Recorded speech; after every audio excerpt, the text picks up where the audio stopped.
محترم حضرات، جب اللہ کے رسول صلی اللہ علیہ وسلم ہم لوگوں کے ساتھ اس قدر محبت اور ہمدردی اور غم گساری کا برتاؤ کیا ہے اور ہم لوگوں کی ہدایت و رہنمائی کے لیے اتنی تکلیفیں اٹھائی ہیں، تو ہم لوگوں کا نبی اکرم صلی اللہ علیہ وسلم کے ساتھ کیا معاملہ ہونا چاہیے؟ کیا یہ ہم لوگوں کے احسان مندی اور احسان شناسی کا تقاضا نہیں ہے کہ ہم لوگ اللہ کے رسول صلی اللہ علیہ وسلم کی محبت سے خود کو ایک لمحہ کے لیے بھی الگ نہ کریں؟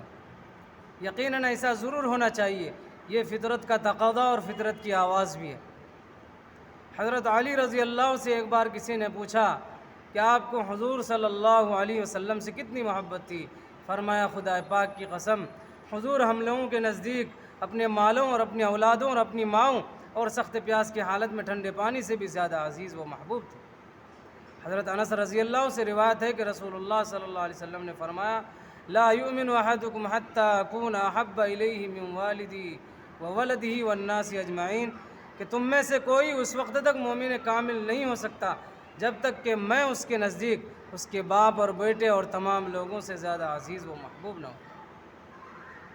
عنوان کلام میں نے جو آیت پڑھی تو اس کا ترجمہ یہ کہ آپ کہہ دیجئے اگر تم خدا سے محبت رکھتے ہو تو میری اتباع کرو، اللہ تعالیٰ تم سے محبت کرنے لگے گا اور تمہارے گناہوں کو معاف کر دے گا۔ اللہ بڑا معاف کرنے والا اور رحم کرنے والا ہے۔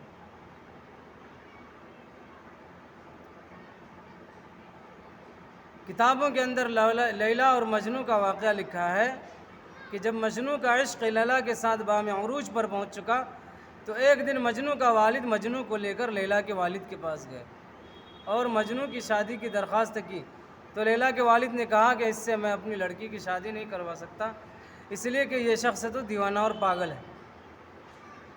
مجنوں کے والد نے کہا کہ یہ میرے سامنے بیٹھا ہوا ہے، اس کے اندر پاگل پن کی کوئی نشانی موجود نہیں ہے۔ اس پر لیلا کے والد رضامند ہو گئے۔ اتنے میں لیلا کا کتا ادھر سے گزرا اور مجنوں کو برداشت نہ ہو سکا اور کتے کو پکڑ کر چومنے اور چاٹنے لگا، جس پر لیلا کے والد نے کہا کہ دیکھ لیا آپ نے اس پاگل کو، اس سے ہرگز شادی نہیں ہو سکتی ہے۔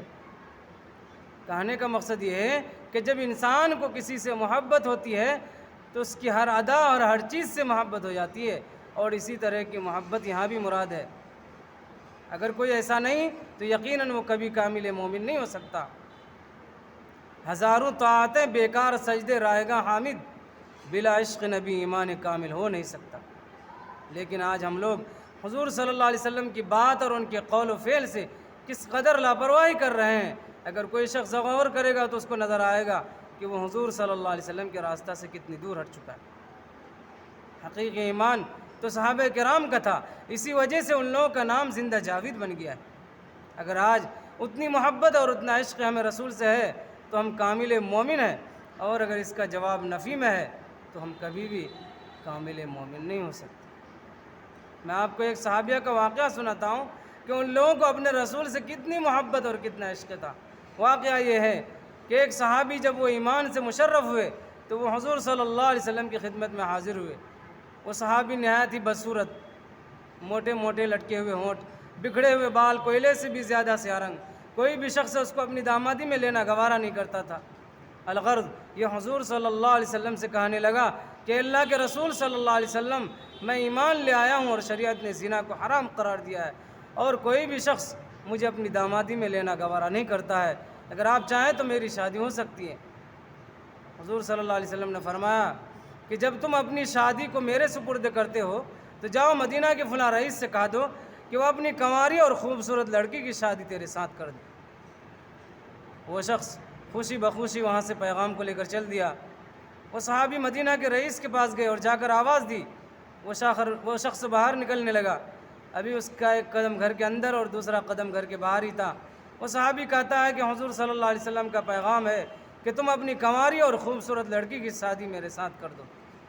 وہ شخص حیران زدہ ہو کر شش و پنجے میں مبتلا ہو گیا کہ جواب دیں تو کیا جواب دیں۔ ایک طرف فرمان رسول ہے تو دوسری طرف اپنی لڑکی کی زندگی کا سوال ہے۔ اگر شادی کرا دیں تو پوری دنیا طعنہ و تشنا کرے گی۔